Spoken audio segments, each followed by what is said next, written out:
Hey everyone, Rob Van Dyson again.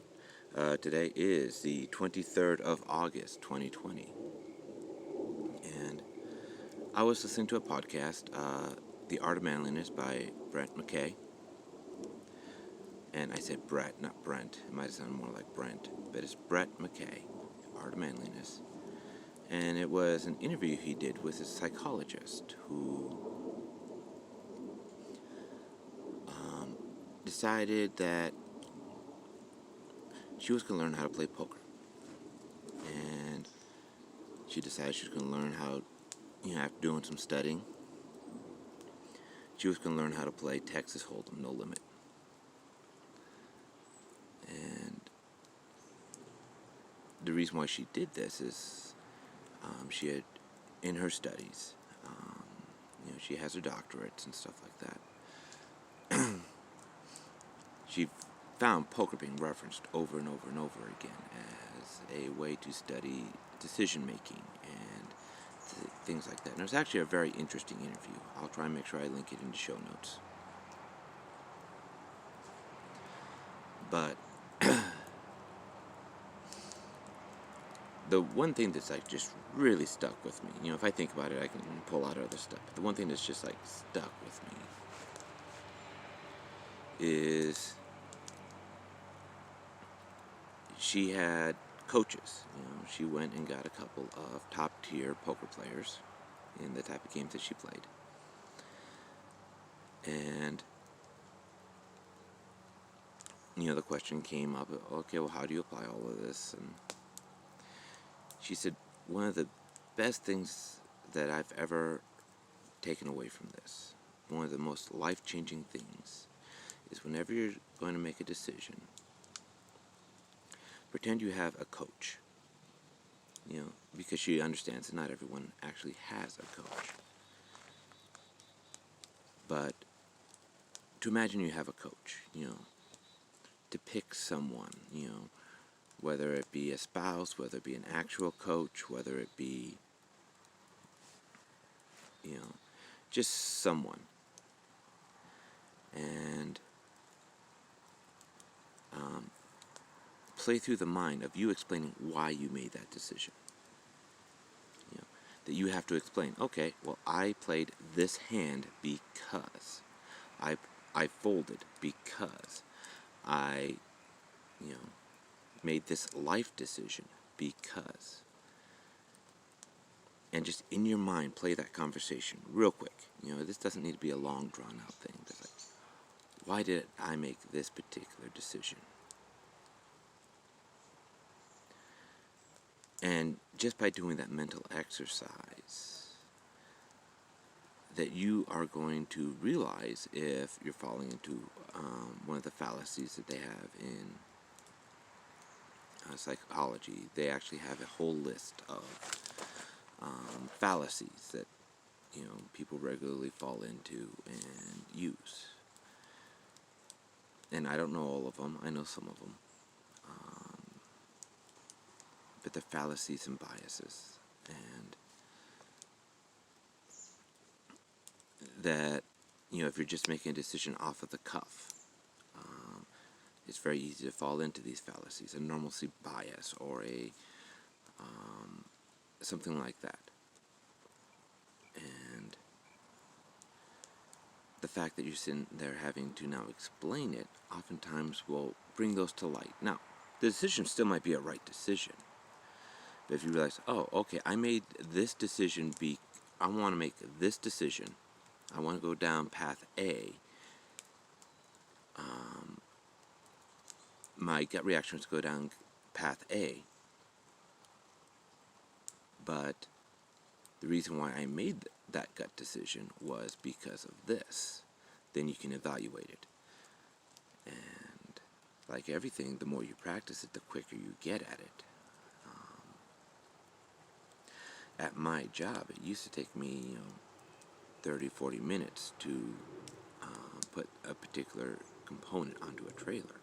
I'm now knocking it out in 15 because of practice. And I come down and I look at the area where I need to put this and say, okay, I should put this right here. I need to do this, this, and this. I'm going to use this particular method. And I just knock it out. Once again, when you first start doing this, it's going to take you, you know, minutes, tens of minutes, on larger decisions when you're first breaking it out. Pretty soon, you're just going to be, well, why am I doing this? Oh, I'm doing it because of this. And it comes down to seconds. And it's going to be something I'm going to try and implement in my own life. I'm looking back at some decisions I made this morning. It's 9:31. Well, why did I make those decisions? Okay. I made them for this reason. Was that a good reason? Not really.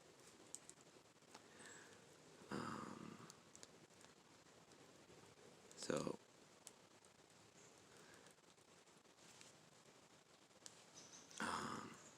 why did I make this other decision? Okay, well, that one was theirs. I just didn't think about it, And it would have been better if I had actually gone through a different method. And I would have been better off.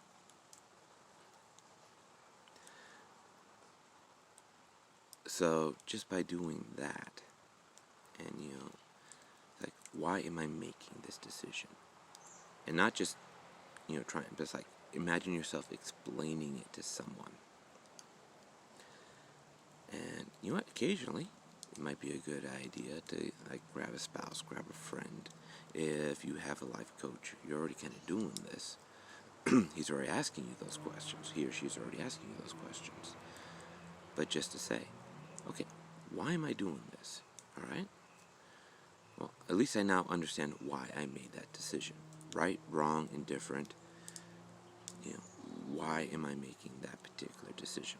Okay, now that I know, that's, at a time where I have some time, maybe some more time. Because a lot of these decisions, we're making snap decisions because, okay, well, I need to get going. I need to do something right now. And, just maybe start off just by looking back and say, okay, why did I choose to go there? And I'll give you a for instance. When my family goes out to eat, we have a particular restaurant we tend to go to. The prices, about what we're looking to pay for that meal. The food is good. And we know what we're going to get. And it's okay. So it's like, hey, let's go out to dinner. Okay. There's probably about a 75 to 80% chance that we're going to go to that restaurant. Why? Well, it's because that's a normalcy thing. We've already picked something. Is that a bad decision? No. We have that particular restaurant in mind because, it meets our needs, and it has always served us well. We've even gone, it's a chain, and when we took our vacation down to St. George, we looked up where that restaurant was, and we went to that restaurant. And it was a good experience, like we knew it was going to be. And so it's like, okay, well, why are we making that decision? What were the results of that decisions? What were the good things? What were the bad things? Hey, we were down in a different place. We could have tried a new place. But that always comes with risk. We went to, my wife and I, when we were on our honeymoon, went to this particular restaurant. We looked it up. It had good reviews. We went there, and it was absolutely horrible. It was probably, if not the worst, definitely in the top 10 restaurant experiences I've had. And we're like, we still talk about it, not like quarterly, but, when we talk about, bad restaurants or, stuff, it comes up. We're going on our 8th year of marriage. We still remember that restaurant. And if we had a restaurant that we kind of knew and they had one in that area, we would have avoided that. But where we were, down in St. George, there's a lot of restaurants we could probably try to, and one had it turn out very well. And we're like, next time we're in St. George, we have to come back here. So, even ideally, you do it before you actually commit to that decision. You say, I can do A, B, C, or D. I think I'm going to go down path A. Well, why? I'm explaining this to my life coach. Why am I going down this road? I'm explaining this to my mentor, whatever the case may be. Why? And it's like, oh, well, I'm doing it because I want to go down path A because this. Or these factors. Okay? Evaluate them. Are they valid in this particular situation?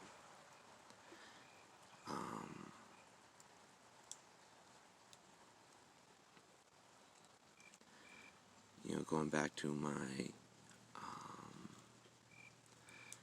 to the component that I install on trailers, I usually try and put that as far forward on the tongue as possible. Reasons why is I can do it faster, I use less components. It works out better for me to put that as far forward on the tongue as possible. But there are other times where, I look at the paperwork and, of all the requirements and stuff and go, well, no, putting it in that spot would not be the best situation in this case. Other things need to go there, or it's not going to fit there, or other things. And so I'll either move it back on the tongue, or there are times where I'll actually put it inside the trailer, which is in most cases, putting it inside the trailer is the most amount of work for me. And it is not my default. I hate putting this particular component on the inside of the trailers, because then I have to wait for walls, or I have to put the wall up myself, and then mount this particular component. But there are other times where I look at it and goes, okay, given all the factors, if I were just to go down path A, putting it on the tongue as far forward as possible doesn't make sense. Path B, putting it further back on the tongue, that doesn't make sense for this either. Let's go with path C. I'm going to put it on the inside of the trailer. And once again, just by asking yourself why, you understand that better. And also, if a same or extremely similar situation shows up, you've already kind of done the base work, and you look at it and say, this looks like this time in the past that, path A didn't work out very well. Or, let's try path B. Or path A worked out great for this. And, like I said, during this podcast, I learned a lot of great things. It made me want to start playing poker with my family, But the fact that is what stuck in me, and so that's what I wanted to talk about today, is just that little hack, that little trick of pretend you have a coach if you don't have one, and that you're going to have to explain your decision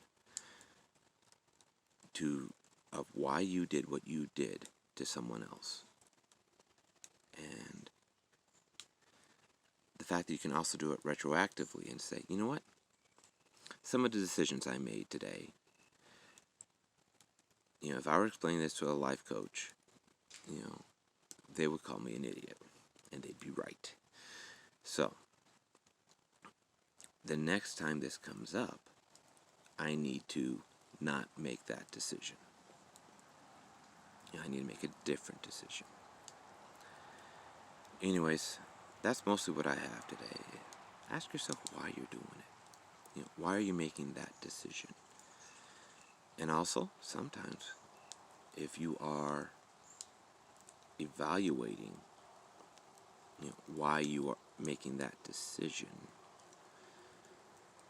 and you say, yeah, this is the right decision, this is what I need to make, you are that much more committed to it and following it through because you know why you're doing it. Alright, so I'm going to go ahead and cut it here. We're just under 15 minutes, so once again, figure out what your dreams are and be working towards them. Van Dyson out.